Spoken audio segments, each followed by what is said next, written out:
నమస్తే మిత్రమా, welcome back to Khaleel master YouTube channel. ఈ రోజు మన టాపిక్ ఏంటంటే సంఖ్యలు మరియు ప్రక్రియ ధర్మాలు. సంఖ్యల ప్రక్రియ ధర్మాలు ఏమున్నాయి, గత టెట్ మరియు డిఎస్సిలో ఎలాంటి ప్రశ్నలు అడుగుతున్నాడు అనేది ఈ రోజు చర్చిద్దాం. టెట్ మరియు డిఎస్సిలో తరచుగా అడుగుతున్నటువంటి టాపిక్స్లో ఈ సంఖ్యా ధర్మాలు కూడా ఒకటి మిత్రమా. కాబట్టి సంఖ్యా ధర్మాల గురించి నేర్చుకోవాలి. అయితే ఈ సంఖ్యా ధర్మాలు నేర్చుకోవాలి అంటే మనకు సంఖ్యా సమితుల గురించి కూడా అవగాహన ఉండాలి. ఈ సంఖ్యా సమితుల గురించి నేను ఆల్రెడీ ఒక వీడియో అప్లోడ్ చేశాను మిత్రమా. మీకు పూర్తి వివరణ కావాలి అంటే ఆ వీడియో కూడా చూడండి. అయితే షార్ట్గా కొంత డిస్కస్ చేసుకొని మనం ముందుకెళ్దాం. సంఖ్యా సమితులలో మొట్టమొదటిది సహజ సంఖ్యా సమితి. 1, 2, 3, 4 అనంతంగా ఉంటుంది. ఆ తర్వాత పూర్ణాంకాల సమితి గురించి నేర్చుకున్నాము. ఇందులో సహజ సంఖ్యలతో పాటు 0 వచ్చి చేరుతుంది. ఆ తర్వాత పూర్ణ సంఖ్యల సమితి. ఈ పూర్ణ సంఖ్యల సమితిలో ధన సంఖ్యలు మరియు రుణ సంఖ్యలు ఉంటాయి. ఆ తర్వాత అకరణీయ సంఖ్యా సమితి. ఈ అకరణీయ సంఖ్యా సమితి అంటే p/q రూపంలో ఉంటుంది. q 0కి సమానంగా ఉండదు. అయితే వీటి మీద మనం సంఖ్యా ధర్మాలను నేర్చుకోవాలి మిత్రమా. నిజానికి సంఖ్యా సమితులు చాలా ఉన్నాయి. అకరణీయ సంఖ్యా సమితి కాకుండా కరణీయ సంఖ్యా సమితి కూడా ఉంది. కరణీయ సంఖ్యా సమితులు కాకుండా మనకు సరి సంఖ్యలు ఉంటాయి, బేసి సంఖ్యలు ఉంటాయి, ప్రధాన సంఖ్యలు ఉంటాయి, సంయుక్త సంఖ్యలు ఉంటాయి, సంకీర్ణ సంఖ్యలు కూడా ఉంటాయి మిత్రమా. సంకీర్ణ సంఖ్యలు కూడా ఉంటాయి. ఈ విధంగా చాలా నెంబర్స్ ఉన్నాయి మనకు. కానీ ముఖ్యంగా మనం ఈ 4 గురించి నేర్చుకోవాల్సిన అవసరం ఉంది మిత్రమా. అంటే మనకు సంఖ్యా ధర్మాలు రావాలి అంటే ఈ 4 సమితుల గురించి కూడా అవగాహన ఉండాలి. ఎందుకంటే సంఖ్యా ధర్మాలకు ఈ సమితులకు లింక్ చేస్తూ ప్రశ్నలు అడగడం జరుగుతుంది. ఇక ఇప్పుడు ధర్మాలు ఏంటో నేర్చుకుందాం. మొట్టమొదటిది సంవృత ధర్మం. ఏంటి మిత్రమా? సంవృత ధర్మం. ఆ తర్వాత రెండవది స్థిత్యంతర ధర్మం. స్థిత్యంతర ధర్మం. ఆ తర్వాత సహచర ధర్మం. మూడోది ఏంటి మిత్రమా? సహచర ధర్మం. ఆ తర్వాత విభాగ ధర్మం లేదా విభాగ న్యాయం అని కూడా అంటాం. విభాగ ధర్మం లేదా విభాగ న్యాయము. ఆ తర్వాత ఐదవది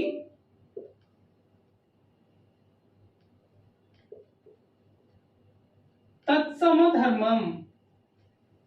ఇక ఆరవది విలోమ ధర్మం. ఈ ధర్మాల గురించి మనం నేర్చుకోవాలి మిత్రమా. ఈ సంఖ్యా ధర్మాలు మనం 4 ఆపరేషన్స్ మీద నేర్చుకుంటాం మిత్రమా. అదేంటంటే ప్లస్, మైనస్, ఇంటూ మరియు డివైడెడ్ బై మీద. అంతేకాకుండా సంఖ్యా సమితులతో కూడా పోలుస్తాం. ఇది సహజ సంఖ్యల్లో ఎలా ఉంది, పూర్ణాంకాలలో ఎలా ఉంది, మరియు పూర్ణ సంఖ్యలలో ఎలా ఉంది, అదేవిధంగా అకరణీయ సంఖ్యా సమితులు ఎలా ఉన్నాయి అనేది నేర్చుకుంటాం మిత్రమా. సో వాటి గురించి మనం క్షుణ్ణంగా డిస్కస్ చేద్దాం. దానికంటే ముందు సంవృత ధర్మంలోకి వద్దాం. సంవృత ధర్మం ఏమంటుందంటే ఏవైనా 2 విలువలు మనం తీసుకున్నప్పుడు దానిని ఆపరేషన్ చేస్తే, ఆపరేషన్ అంటే ప్లస్ అయినా చేయొచ్చు, మైనస్ అయినా చేయొచ్చు, ఇంటూ అయినా చేయొచ్చు, డివైడెడ్ బై అయినా కావచ్చు. సో అన్నిటికీ ఒకటే సింబాలిక్గా నేను స్టార్ అనేది పెట్టుకుంటున్నాను మిత్రమా. ఏ స్టార్ బి లేదా ఏ డాట్ బి అని కూడా చెప్పుకోవచ్చు మనం. A star B is equal to C. ఇది ఫార్ములా మిత్రమా. దేనికి? సంవృత ధర్మానికి. అంటే సంవృత ధర్మం ఏం చెప్తుందంటే ఏ మరియు బిలు 2 సహజ సంఖ్యా సమితిని కలిగి ఉన్నాయనుకోండి. అంటే ధన సంఖ్యలను కలిగి ఉన్నాయి అనుకోండి, అప్పుడు ఈ వచ్చినటువంటి సి కూడా సహజ సంఖ్యా సమితినే కలిగి ఉండాలి. అంటే 1 + 2 ఎంత అండి? 3. 1 ఏంటి? సహజ సంఖ్య. 2 ఏంటి? సహజ సంఖ్య. మరి 3 ఏంటి? సహజ సంఖ్య. కాబట్టి ఈ 1 + 2 = 3 అనేది సహజ సంఖ్యా సమితిలో సమృద్ధ ధర్మాన్ని పాటిస్తుంది. అదేవిధంగా 1 + 5 తీసుకోండి. 1 + 5 6, అది కూడా వర్తిస్తుంది. ఇది ప్లస్లో మిత్రమా. ఇక మైనస్లోకి వద్దాం. 1 - 2 తీసుకోండి మిత్రమా, ఏమవుతుంది? -1. మరి -1 అనేది సహజ సంఖ్యా సమితి అవుతుందా? కాదు. అంటే కొన్ని ధర్మాలు పాటిస్తాయి, కొన్ని ధర్మాలు పాటించవు. ప్లస్లో పాటిస్తే మైనస్లో పాటించవు, మైనస్లో పాటిస్తే ఇంటూలో పాటించవు, ఇంటూలో పాటించకపోతే డివైడెడ్ బైలో ఛాన్సెస్ చాలా తక్కువ ఉంటాయి. సో ఈ విధంగా చూడాలి మిత్రమా మనం. కాబట్టి ఒకటి మీరు గుర్తుంచుకోండి, ఇవన్నీ మనం ప్రాబ్లమ్స్ చేసేటప్పుడు మనం ప్రాక్టికల్గా చేసుకోవచ్చు, ఇబ్బంది ఏం లేదు. ఇలా ఉదాహరణలు తీసుకుంటూ పోతే చాలా సమయం అవుతుంది మిత్రమా. కాబట్టి నేను షార్ట్గా చెప్పే ప్రయత్నం చేస్తాను. సమృద్ధ ధర్మం అంటే ఏంటంటే A + B = C ఉంటే AB సహజ సంఖ్యా సమితికి చెంది ఉంటే C కూడా సహజ సంఖ్యా సమితికి చెంది ఉండాలి. A × B = C అయిన ఎడల ఒకవేళ ABలు Qకి సంబంధించి ఉంటే వచ్చినటువంటి ఆన్సర్ కూడా Qకి సంబంధించి ఉండాలి. అప్పుడే అది డివిజన్లో పాసిబుల్ అవుతుంది లేదా మల్టిప్లికేషన్లో పాసిబుల్ అవుతుందని మనం చెప్పుకోవచ్చు. రైట్. నౌ స్థిత్యంతర ధర్మంలోకి వద్దాం మిత్రమా. ఈ స్థిత్యంతర ధర్మం ఎలా ఉంటుందంటే A * B = B * A. ఇది చాలా సులువు మిత్రమా, చూడగానే అర్థం చేసుకోవచ్చు. 1 + 2 = 2 + 1. 1 × 2 = 2 × 1. 1 - 2 = 2 - 1. 1/2 = 2/1. మరి ఇవి సాధ్యం అవుతున్నాయా లేవా? సాధ్యమైతే ఏ నెంబర్స్లో అవుతున్నాయి? అవి అకర్ణీయ సంఖ్యా సమితిలో అవుతున్నాయా, పూర్ణ సంఖ్యలో అవుతున్నాయా, పూర్ణాంకాల్లో అవుతున్నాయా, సహజ సంఖ్యా సమితిలో అవుతున్నాయా? అవన్నీ చూడాల్సిన అవసరం ఉంది మిత్రమా. కాబట్టి స్థిత్యంతర ధర్మం అంటే A * B = B * A. అంటే ఇక్కడ సమానం రావాలి మిత్రమా. ఇక్కడ సమానం రానవసరం లేదు, కేవలం ఒకటి క్యాల్కులేషన్ ఉంది కాబట్టి 3 ఒకే సమితికి చెంది ఉండాలి. ఇక్కడ ఒకే సమితికి చెందిన 2 తీసుకున్నప్పుడు మళ్ళీ సమానం కూడా రావాలి, వాటిని తిప్పి రాస్తే. ఇక సహచర ధర్మంలోకి వద్దాం మిత్రమా. సహచర ధర్మం కూడా స్థిత్యంతర ధర్మం లాంటిదే, కాకపోతే ఇక్కడ A + B + C = A + B + C ఇలా వస్తుంది మిత్రమా. లేదా A - B - C = A - B - C. అంటే ఈ రెండింటిని ఫస్ట్ సింప్లిఫై చేస్తే రెండో దాంట్లో ఈ రెండింటిని ఫస్ట్ సింప్లిఫై చేయాలి మిత్రమా, అంతే. అంటే బోర్డ్మాస్ రూల్ ద్వారా, అది కూడా మనం డిస్కస్ చేసుకునేది ఉంది మిత్రమా. బోర్డ్మాస్ రూల్ అది కూడా చాలా ఇంపార్టెంట్. బోర్డ్మాస్ రూల్ ఏమంటుంది, మనకు బ్రాకెట్ అనేది ఫస్ట్ సింప్లిఫై చేయాలి మిత్రమా. ఈ ప్రాబ్లంలో ఏమవుతుంది, ఫస్ట్ దీన్ని సింప్లిఫై చేస్తాం, సెకండ్ టైం రైట్ సైడ్ ఉన్న దాంట్లో దీన్ని సింప్లిఫై చేస్తాం. అయినా ఈ రెండింటి యొక్క మొత్తం ఒకటి రావాలి మిత్రమా. అదేవిధంగా మనం ఇంటూలో కూడా చూసుకోవాలి మిత్రమా. ఇంటూలో కూడా ఇది సాధ్యం అవుతుందా లేదా చెక్ చేసుకోవాలి. అదేవిధంగా డివిజన్లో కూడా ఉంటుంది మిత్రమా, కానీ డివిజన్లో ఈ సహచర ధర్మం అనేది వ్యవస్థితము కాదు, కాబట్టి దాని గురించి మనకు అనవసరం. ఎప్పుడైనా గుర్తుంచుకోండి మిత్రమా, మనకు డివిజన్ అనేటువంటిది వచ్చిందంటే మ్యాక్సిమం డివిజన్లో చాలా ధర్మాలు వ్యవస్థితం కావు, అదొకటి గుర్తుంచుకోండి. ప్రాక్టికల్గా మనం ప్రాబ్లం చెప్పుకున్నప్పుడు కూడా డిస్కస్ చేసుకోవచ్చు. ఇక విభాగ ధర్మం. ఈ విభాగ ధర్మం లేదా విభాగ న్యాయం, దీన్ని ఏ విధంగా చెప్తామంటే A × B + C ఉందనుకోండి మిత్రమా, జాగ్రత్తగా వినండి, ఇది చాలా ఇంపార్టెంట్. A × B + C ఉందనుకోండి, A × B + A × C చేయాలి మిత్రమా. ఇలాంటి ప్రశ్నలు కూడా మనకు తారసపడతాయి, కాబట్టి ఇది గుర్తుంచుకోండి. A × B + C = A × B + A × C. అదేవిధంగా A × B - C = A × B - A × C. దీనినే గుణకార విభాగ న్యాయము అంటాం. ఏమంటాం మిత్రమా? గుణకార విభాగ న్యాయం. ఇది కూడా గుర్తుంచుకోవాలి మిత్రమా. ఇక తత్సమ ధర్మంలోకి వద్దాం మిత్రమా. ఈ రెండు ధర్మాలు మనకు చాలా ముఖ్యం. వీటి మీద చాలా ప్రశ్నలు అడిగాడు. ఆల్రెడీ మనం కొన్ని వీడియోస్లో కూడా డిస్కస్ చేసుకున్నాం వీటి గురించి. అయినా ఇక్కడ కూడా మనం డిస్కస్ చేద్దాం. ఈ తత్సమ ధర్మం అనేది గుణకారానికి ఉంటుంది మరియు కూడికకు ఉంటుంది. కూడికకు తత్సమ ధర్మం అంటే ఏంటంటే, ఫర్ ఎగ్జాంపుల్ 2 + 0 = 2. అంటే మనం ఏదైనా ఒక నెంబర్ తీసుకుంటే మళ్ళీ అదే నెంబర్ రావడానికి ఈ 0 దోహదం చేసింది. కాబట్టి ఈ 0 అనేది సంకలన తత్సమ ధర్మం అవుతుంది. సంకలన తత్సమ మూలకం లేదా సంకలన తత్సమము అని కూడా అనొచ్చు.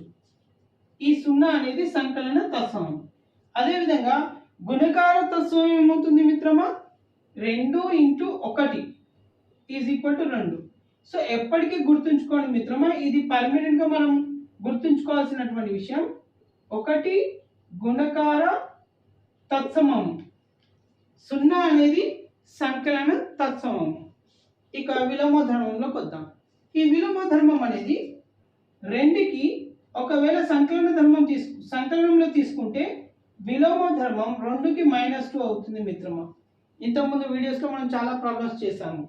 ఇలా చేస్తే మనకు ఒక తత్సమ విలువ అనేది వస్తుంది. కాబట్టి 2కి విలోమ సంఖ్య సంకలన విలోమం ఏమవుతుంది? -2.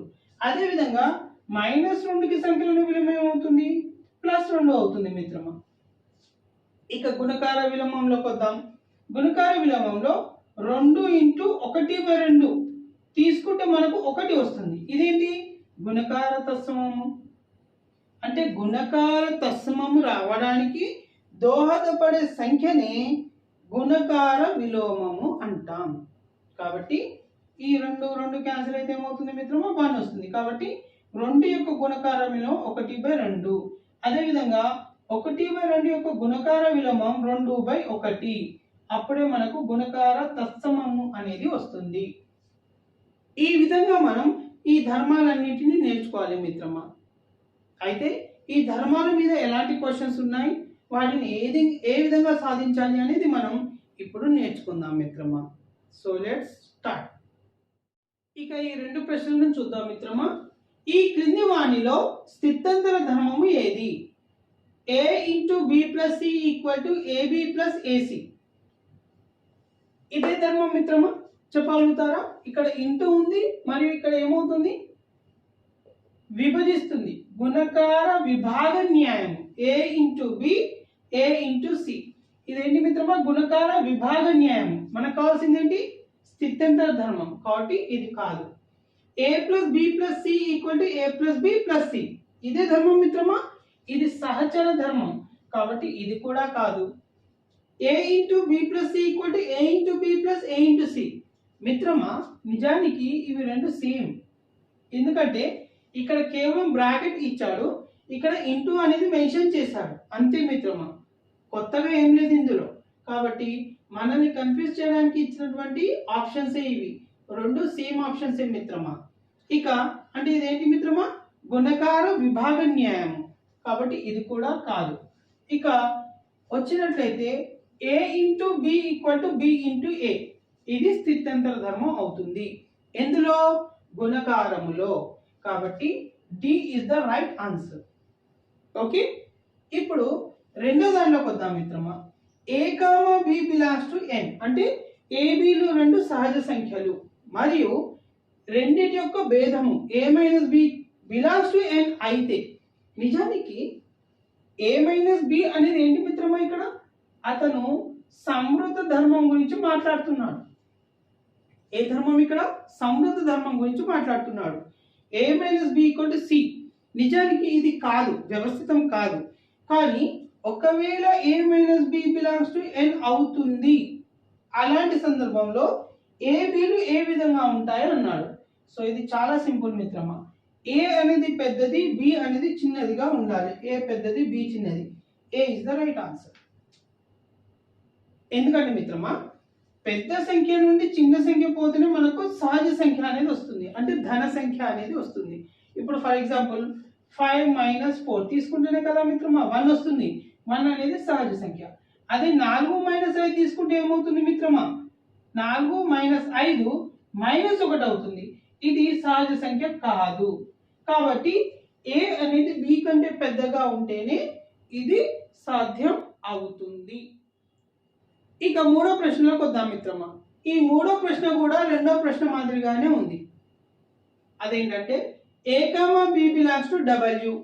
అంటే A comma B belongs to W అంటే ఏంటి మిత్రమా? పూర్ణాంకాల సమితి.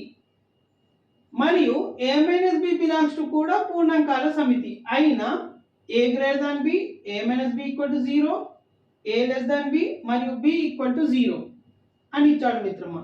అయితే ఇక్కడ మనం వీటిని ఏ విధంగా ఫైండ్ అవుట్ చేయాలో చూద్దాం. ఇక్కడ డబ్ల్యూ ఇచ్చాడు, ఇది కూడా డబ్ల్యూ ఇచ్చాడు మిత్రమా. అయితే మనం డబ్ల్యూలనే తీసుకోవాలి. అంటే హోల్ నెంబర్స్ లో ఏమేమి వస్తాయి మిత్రమా? 0, 1, 2, 3, 4 అనంతంగా ఉంటాయి మిత్రమా. ఇప్పుడు ఇక్కడ ఫస్ట్ కండిషన్ ఏ గ్రేటర్ దాన్ బి. ఏదో ఒక నెంబర్ తీసుకుంటున్నాను, నాకు నచ్చిన నెంబర్ నేను తీసుకుంటాను మిత్రమా. నేను 4 మరియు 1 తీసుకుంటున్నా, మీరు ఏదైనా వేరే తీసుకోండి. అయితే ఇక్కడ ఈ కండిషన్ ప్రకారం చూస్తున్నాను నేను 4 గ్రేటర్ దాన్ 1. ఎస్, ఇప్పుడు దీనికి కండిషన్ సాటిస్ఫై అయింది మిత్రమా. ఇప్పుడు 4 గ్రేటర్ దాన్ 1 అయింది కదా. 4 మైనస్ 1 చేయండి. 4 మైనస్ 1 ఈక్వల్ టు ఎంత మిత్రమా? 4 మైనస్ 1 3. అంటే 3 బిలాంగ్స్ టు డబ్ల్యూ. సో ఇది సత్యము. కాబట్టి 1 అనేది రైట్ ఆన్సర్. 1 అనేది రైట్ ఆన్సర్. ఇప్పుడు ఇందులోకి వద్దాం మిత్రమా. ఏ మైనస్ బి ఈక్వల్ టు 0 అంటే ఏంటి మిత్రమా? ఇక్కడ ఏ బిలు రెండు సమానం అన్నమాట. ఇప్పుడు నేను ఏ 4 తీసుకుంటున్నాను, బి కూడా 4 తీసుకుంటున్నాను. 4 మైనస్ 4 0. మరి 0 అనేది ఏంటి మిత్రమా? డబ్ల్యూ అవుతుంది, ఎందుకంటే 0 అనేది ఇందులో ఉంది కదా. కాబట్టి ఇది కూడా రైట్ ఆప్షన్. ఇప్పుడు ఏ లెస్ దాన్ బి తీసుకుందాం మిత్రమా. ఏ లెస్ దాన్ బి. ఏ లెస్ దాన్ బి అంటే ఇప్పుడు ఇందులో నేను ఏని ఈసారి 1 అనుకుంటున్నా, ఇక్కడేమో ఏని బిగా అనుకున్నాను. ఇప్పుడు ఏ 1 అనుకుంటున్నాను, బి అనేది 4 అనుకుంటున్నాను. ఇప్పుడు ఏ మైనస్ బి చేయాలి. 1 మైనస్ 4. 1 మైనస్ 4 ఎంత మిత్రమా? -3. మనకు -3 ఉందా మిత్రమా? ఇందులో లేదు.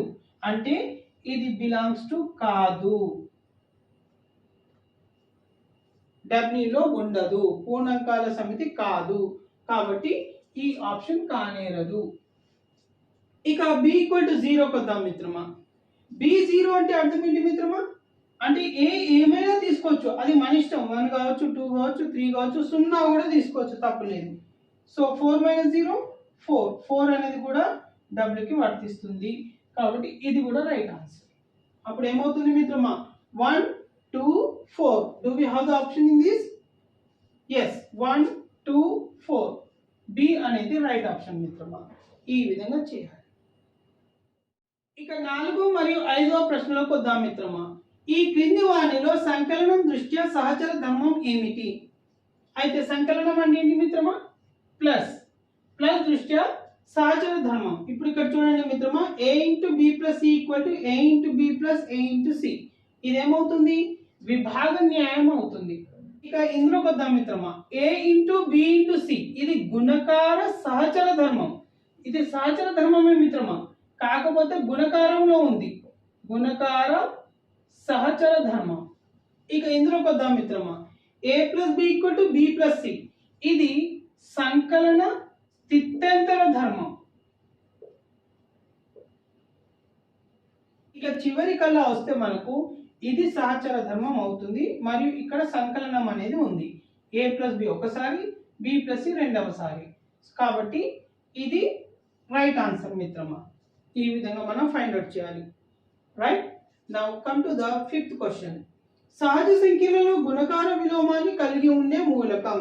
గుణకార విలోమం అంటే ఏంటి మిత్రమా? ఒకవేళ a ఉంటే 1/a రావాలి. ఒకవేళ 1/a ఉందనుకోండి, a రావాలి.